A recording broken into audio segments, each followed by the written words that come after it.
byakomeye. Ubutegetsi bwa Leta Zunze Ubumwe za Amerika bukuriwe na Joe Biden, boss wa White House, president ya Leta Zunze Ubumwe za Amerika, bwamaze gutangira gutetezwa n'ibyo Uburusiya bwamaze gutegura bishobora gukurikira iraswa rya misile z'abanyamerika HIMARS bikozwe na Ukraine zikinjira imbere mu Burusiya. Amwe makuru ingenzi agira ati Operation Tactical Missile System ATSMS z'abanyamerika niziraswa na Ukraine zikinjira mu kirere cy'Uburusiya. Uburusiya bwa Vladimir Putin bwamaze gutegura Intercontinental Ballistic Missile Saturn kabiri ko arizo zigomba kuraswa ku nyungu za Leta Zunze Ubumwe za Amerika. Ati nta nubwo Ukraine zaraswaho kubera ko Uburusiya bufite ubushobozi bwo gukingira ikirere ko izi misile zitagera kuri target ngo zinjire mu kirere cy'Uburusiya. Ariko watanze izi misile agatanga n'amakuru ava kuri satellite agenderwaho kugira ngo target zigambiriwe zibe zaraswaho ari wa Amerika ni ugomba kubabazwa. Mu kanya gato gashize umwe mu banyamakuru bakomeye cyane akaba n'imirimbanyi ya politiki w'umunyamerika Khalil Killick ku mbuga nkoranyambaga ze agize ati icyemezo cya Perezida wa Leta Zunze Ubumwe za Amerika Joe Biden cyemerera Kiev kwataka Uburusiya gikoresheje misile z'abanyamerika ni icyemezo gikurura ibidasanzwe kuko birahatira isi kwinjira mu ntambara y'isi ya gatatu. Ibi icyo bikeneye banyamerika, mureke dutekereze byagutse tureba ibyo dushaka gukorera Moscow ko ari nayo ndererwamo natwe tugomba kugererwamo n'ubutegetsi bwa Vladimir Putin bwatangiye kugerageza gukora ibidasanzwe bitandukanye nibyo twe dukeka ko ari byo bishobora guturisha intambara ya Ukraine ikabona ibice igenzura bigatuma haboneka uburyo bwo kujya ku meza magari biganiro. Uburusiya bukemera guhara bimwe mu bice na Ukraine ikemera guhara ibice yabigambiriye gufata birimo na Kursk, intambara igashyirwa akadomo. Uyu munyamerika akabimirimbanye muri politiki Khalil Killick yagize ati Perezida Biden arimo kugerageza gutangiza intambara y'isi ya gatatu kandi ubu n'ubuswa cyane burenze ubundi. Nimutekereze niba Uburusiya nabwo busutse misile kuri Amerika bizagenda bite? Kubera ko aba bashaka kuzamura igisa n'igisebo ku butegetsi bw'aba Republikani ko mu minsi ya mbere masa 28 Donald Trump yashakaga kuzahagarika intambara, bakaba bashaka gushyira ibibazo bikomeye muri intambara kugira ngo aba Republikani nabo bazasebe bigenanye no kunanirwa kw'abademokrati kubona intsinzi imbere ya Vladimir Putin. Banyamerika, mureke dusabe inteko ishinga amategeko y'igihugu cyacu yamagana ibi byose. Uyu munyamakuru kandi yongeye kugira ati Pentagon, Minisiteri y'Ingabo ya Leta Zunze Ubumwe za Amerika ndetse na Minisiteri y'Ububanyi n'Amahanga ya Leta Zunze Ubumwe za Amerika zifite guhamagazwa vuba bidatinze kugira ngo habeho kugena uburyo bwiza bwo gusora Leta Zunze Ubumwe za Amerika muri iki kibazo kitarabyara amahara adasanzwe. Birasa naho ibintu byamaze kuba bibi kubera ko abanyamerika na Amerika batangiye kugira ubwoba bw'ibyo Vladimir Putin ashobora gukora nk'igisubizo mu gihe izi misile zaba zikoreshejwe cyane. Mu kanya gato karibuze ndashaka tuze kubabwira amwe mu makuru y'ingenzi kandi akomeye amaze gushyirwa hanze n'inzego z'umutekano z'Uburusiya. N'amakuru ahishuye ko Ubudage bwamaze gusobanukirwa ko Leta Zunze Ubumwe za Amerika ishaka ko ubukungu bwabo bugwa hasi ku butaka hakoreshejwe intambara y'Uburusiya na Ukraine. Ati Leta Zunze Ubumwe za Amerika ntabwo ishaka kubona igihugu cy'abanyaburayi kizamura umutwe. Niyo mpamvu yo gukomeza intambara kugira ngo bakoreshe intambara yo ku butaka bwa Ukraine ngo ubukungu bw'Ubudage butikiriremo. Kandi Amerika yamaze kubigeraho kuko ubu Budage buri mu bihe bidasanzwe by'ihungabana ry'ubukungu. Turaza kubigarukaho n'ibintu bitanu bimaze gusohorwa n'inzego z'umutekano z'Uburusiya. Ariko kandi ku rundi ruhande umujyanama wa Perezida Joe Biden mu by'umutekano Jake Sullivan amaze kugira ati Ukraine ifite uburenganzira bwo gukoresha intwaro zayo. mu ruhande iri guhanganamo mu makimbirane irimo n'Abarusiya. Nta na kimwe rero twebwe nka Amerika dufite ikibazo. Niba Leta Zunze Ubumwe za Amerika yaremereye ikoreshwa ry'intwari zarizo zose zirimo na misile za HIMARS, ntabwo bisobanuye ko Leta Zunze Ubumwe za Amerika iri mu ntambara ako kanya. Ibyo biravugwa n'Uburusiya kubera ko Uburusiya bushaka gutera ubwoba Leta Zunze Ubumwe za Amerika, ariko ntaho duhuriye. Kwemera ko intwaro izi nizi igihugu cyazikoresha nk'igihugu dufite inganda zikora intwaro, ntago bivuze ko turi muri iyo ntambara. Aya ni amagambo akomeye cyane. Gusa umwe mu bakomeye cyane muri politiki y'Uburusiya yatanze gasapo kuri Leta Zunze Ubumwe za Amerika ati birashoboka ko mushaka kubona Uburusiya bujya hasi ku butaka, ariko mbere y'isaha ngo mubone ayo mashusho atanashoboka, Amerika niyo izajya hasi ku butaka. Uyu numwe mu bagize State Duma, inteko ishinga amategeko y'Uburusiya kwa Perezida Vladimir Putin. Gato mbihuza n'andi makuru amaze kugaragara muri operasiyo zo ku butaka zakozwe n'igisirikare cya Israel mu majyepfo ya Libani. Igisirikare cya Israel nk'uko tubitangarizwa n'ikinyamakuru cy'Abanyamerika The Wall Street Journal cyamaze kugwa ku biko ndetse n'amastoke menshi y'intwaro z'Abarusiya zikoreshwa n'uyu mutwe wa Hezbollah. Ugendeye ku makuru yatangajwe n'iki kinyamakuru The Wall Street Journal, nuko izi ntwaro zaba zarageze mu birindo bya Hezbollah zoherejwe n'igisirikare cya Syria gisanzwe gikorana mu buryo bw'ako kanya n'igisirikare cy'Uburusiya cya Perezida Vladimir Putin. Yavuzwe ko Hezbollah yaba iri gufashwa n'Uburusiya.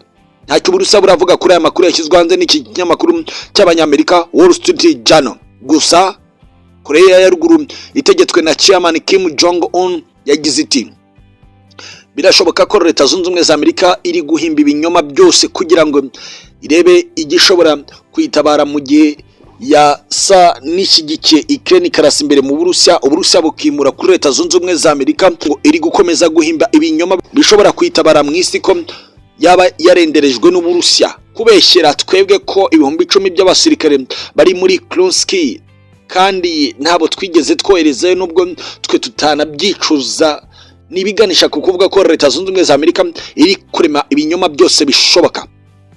Birasa naho ibintu byo kurebana ayingwe hagati y'Uburusiya na Amerika biri kuzana izindi imbaraga zidasanzwe. Ubu tuvugana hari amakuru amaze kumenyekana ko Uburusiya bwa Perezida Vladimir Putin bwamaze kugera ku ndege idasanzwe yo mu kiragano cya gatanu mu bigenanye n'ikoranabuhanga rigezweho mu bya gisirikare. Ni indege ya Sukhoi Su-75 Checkmate Fighter. Iyi ni imwe mu ndege iteye ubwoba nk'uko amakuru ingenzi ava mu hejuru mu gisirikare cya Perezida w'Uburusiya Vladimir Putin abivuga. Amakuru aravuga ko urari urugendo rukomeye cyane rwari rwitezwe kugira ngo hazanwe ikiragano gishya cy'intwaro zidasanzwe cyane cyane mu ndege z'intambara. Amwe mu makuru ingenzi avuga ko iyi ndege ya Tactical Fighter Su-75 Checkmate ifite ubushobozi budasanzwe bwisumbuye cyane ku bwa Su-57. Indege yari isanzwe ifite ubushobozi budasanzwe mu gisirikare cy'Uburusiya. Amwe mu makuru ingenzi araganisha ku kuvuga ko iyi ndege yikubye cyane ubushobozi mu kurwana bw'indege y'Abanyamerika ya F-35. Biravugwa ko indege ya Su-75 igiye kujya ku isoko ihagaze agaciro ka miliyoni 30 z'amadolari ya Leta Zunze Ubumwe za Amerika. Ati irahendutse kandi ifite ubushobozi burenze. F-35 igura miliyoni 120 z'amadolari ya Leta Zunze Ubumwe za Amerika. Ibigaragaza ko igisirikare cya Amerika cyatangiye kurushwa ikoranabuhanga rigezweho, ibituma ibihugu byinshi bishobora kuza gufungukirwa n'imiryango yo kugura indege ya Su-75 y'Uburusiya. Hamwe mu makuru ingenzi ari gusohoka mu bitangazamakuru by'Abanyamerika nyuma yuko aya makuru ya Minisiteri y'Ingabo y'Uburusiya amaze kugera hanze, nk'uko ikinyamakuru Wall Street Journal kibyandika, cyagize kiti Leta Zunze Ubumwe za Amerika yarwaye umutwe kubwo kugera ku ntsinzi y'ikorwa ry'indege ya Su-75 y'Uburusiya igiye guhangana n'indege zindi zari zisanzwe z'igisirikare cya Amerika. amwe makuru y'ingenzi avuga ko uruganda rukora indege ya F-35 rw'abanyamerika Lockheed Martin rumaze kubona ko ibihe bya nyuma ku bushobozi bw'indege z'abanyamerika bitangiye kugera bigenanye ni Sukhoi Su-75, aho bivugwa ko ibihugu bimwe na bimwe byatangiye gusaba Uburusiya ko byakinjira ku isoko rigura izi ndege. Ese koko Leta Zunze Ubumwe za Amerika ntiyabitangiye kubona ko ibihe bya nyuma biri kwegera bigenanye nuko igisirikare cy'Uburusiya gitangiye kuzana irindi koranabuhanga ritari risanzwe mu bya gisirikare?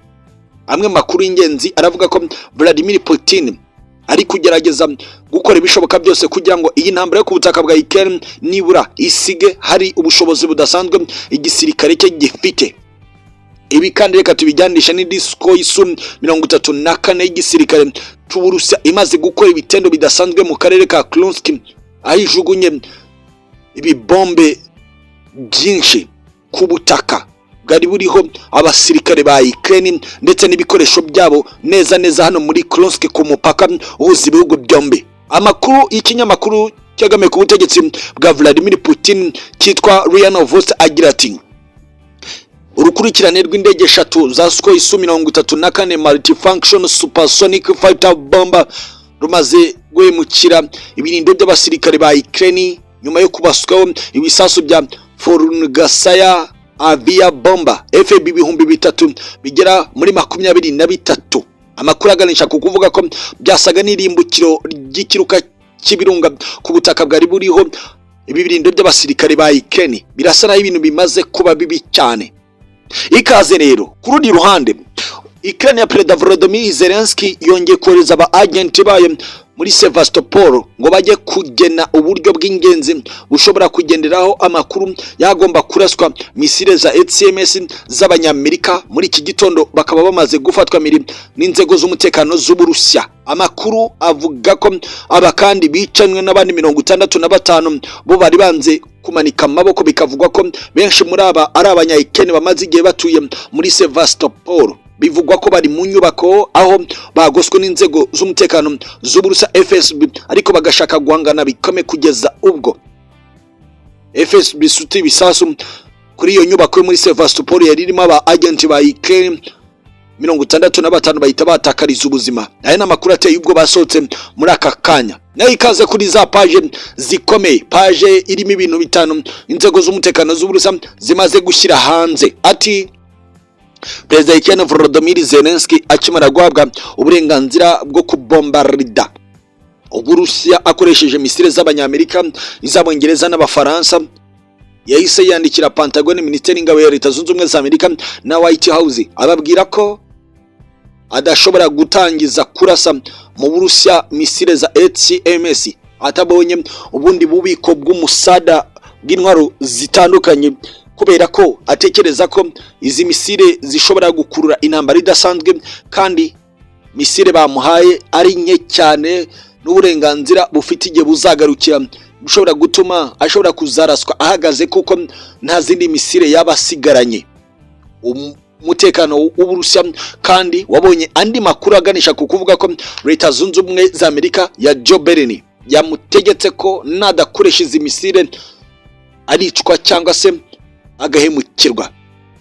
Inzego z'umutekano z'Uburusiya ziravuga ko Perezida Ukraine Volodymyr Zelensky yamaze kuba igikoresho cyo gukangishwa kwicwa kugira ngo abanze akore ibyemezo bidasanzwe byo kurasa ku Burusiya. Izi nzego z'umutekano z'Uburusiya kandi zongeye gusohora andi makuru y'ibanga yaramaze igihe abwirwa mu buryo bwa diplomasi. Ubudage ko Leta Zunze Ubumwe za Amerika ishaka gusenya Ubudage cyane cyane ubukungu bahereye ku ntambara ya Ukraine. Ibi bije nyuma yuko bivuzwe ko Chancellor w'Ubudage Olaf Scholz aganire na Perezida w'Uburusiya Vladimir Putin akamubwiza ukuri. Bivugwa ko n'ibyamubwira ko Leta Zunze Ubumwe za Amerika idashaka kubona igihugu cy'abanyaburayi na kimwe kizamura umutwe nk'uko Ubudage byagaragaraga ku butegetsi bwa Madame Angela Merkel. Bivugwa ko Leta Zunze Ubumwe za Amerika yabonaga ibintu biri kwerekeza habi kugira ijambo ku mugabane w'Uburayi, ihitamo gutuma igihugu cy'Ubudage gisa n'ikigira intambara ya Ukraine yayo, ibitumye ubukungu bw'Ubudage buri kuzahara muri iyi minsi nk'uko amakuru ingenzi atangazwa n'inzego z'umutekano z'Uburusiya abivuga.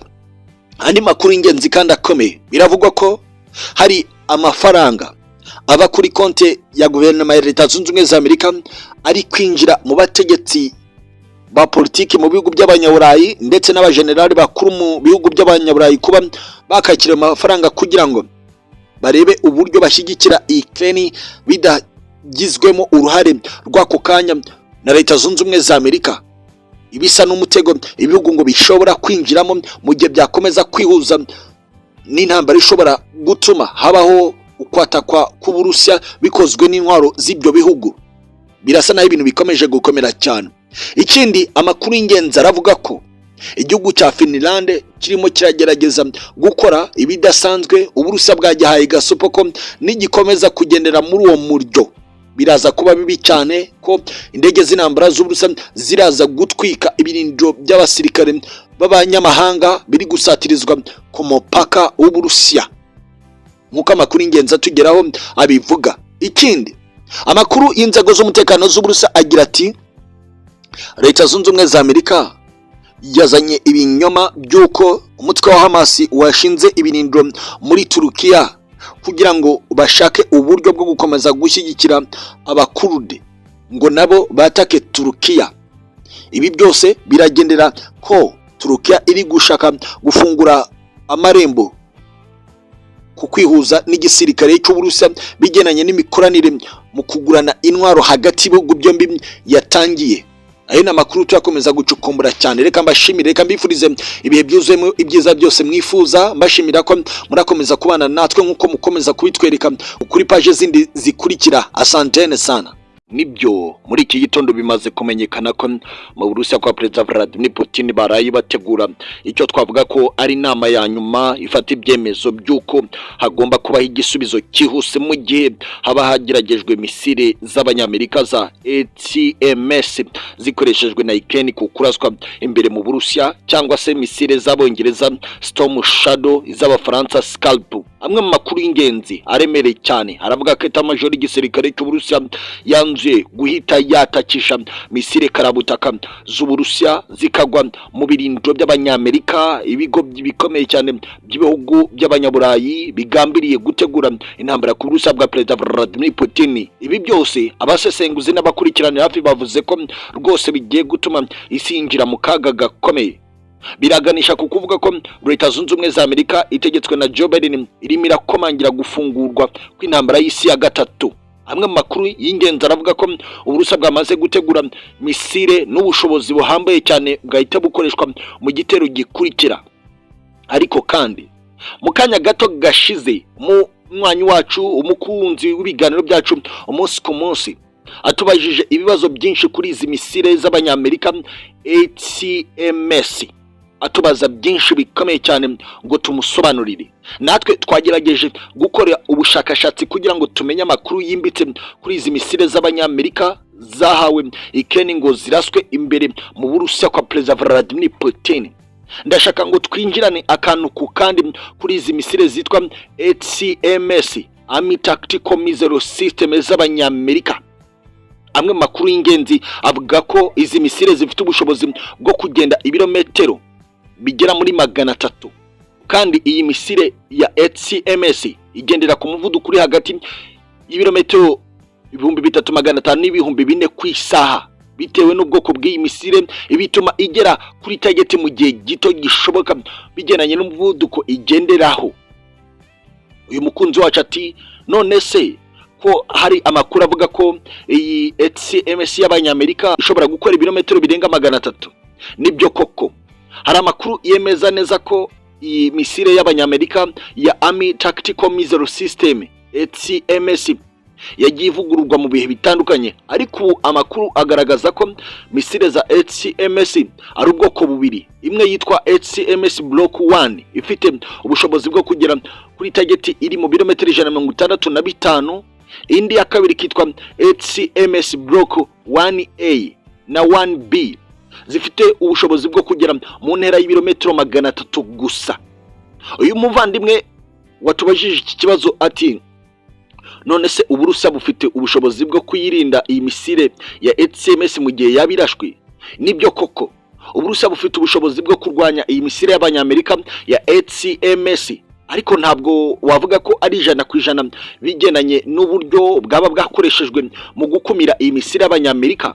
System ya mbere y'Uburusiya ishobora gukoreshwa mu guhagarika iyi misiri y'Abanyamerika HCMS ni systeme ya S-400 na S-500. Iyi systeme ifite ubushobozi bwo kurwanya misile za balistike zishobora kunganya ubushobozi n'iyi HCMS iraswa mu ntera ndende y'Abanyamerika. Ubundi buryo bwa kabiri Uburusiya bufite mu gukoresha mu gusandariza mu kirere iyi misile y'Abanyamerika ni Pantsir S1. Iyi ni systeme ya misile yo ku butaka ishobora gutera misile ziri mu nzira harimo n'iyi HCMS. Amwe mu makuru y'ingenzi kandi avuga ko uburyo bwa gatatu Uburusiya bwakoresha ni radari n'uburyo bwo gutahura aho iyi misile yaba iri mu kirere. Amwe mu makuru y'ingenzi avuga ko kubera ko iyi misile y'Abanyamerika HCMS ikoresha uburyo twakita nka GPS kugera kuri target global positioning system mu buryo bwo kugera nyine kuri iyo ntego cyangwa target. Amwe mu makuru y'ingenzi avuga ko Uburusiya bufite ubushobozi nk'igihugu gikomeye bwo kuyobya cyangwa se gutanga amakuru atari yo kuri GPS bigatuma iyi misile yerekeza mu cyerekezo itari yateguriwe. Ati hari uburyo bwo kujaminga GPS cyangwa se iyi satellite navigation system kugira ngo iyi misile ibe yahabwa amakuru atari yo atangwa ubusanzwe na satellite, bigatuma iyi misile itabasha kugera kuri target neza. Birimo ibintu bikomeye cyane Uburusiya bukora mu bihe bitandukanye kandi bakayobya bene izi misile za HCMS. Ikindi Uburusiya gutanga izi fake signal kuri GPS cyangwa se amakuru atari yo kuri GPS bituma rwose iyi misile ishobora kwakira amakuru atari yo menshi ayiyobya, bigatuma ibura aho yerekeza ku buryo ahubwo Uburusiya bushobora no kwiha amakuru yo gusubira aho iturutse, bigatuma aho yarasiwe naho isubirayo ikaba yahasandaza. Bityo HCMS ifite uburyo bwo gukomeza gukora ariko ishobora guhura n'imbogamizi zitandukanye bigenanye n'uburyo bwakoreshejwe mu kuyirinda. Uyu muvandimwe ati none se iwacu Rwanda Uburusiya bufite misile irusha ubushobozi misile z'Abanyamerika za HCMS? Yego rwose Uburusiya bufite misile zimwe na zimwe zirusha ubushobozi iyi HCMS, cyane cyane kubijyanye n'intera, imikorere, gukora igitero gifite imbaraga. Bimwe mu buryo bwa gisirikare Uburusiya bumaze iminsi bugaragaza harimo Iskander. Iyi ni misile ya balistike igera mu ntera ndende ishobora kugera mu birometero 500 cyangwa se birenga, ikaba irusha ubushobozi kure cyane HCMS.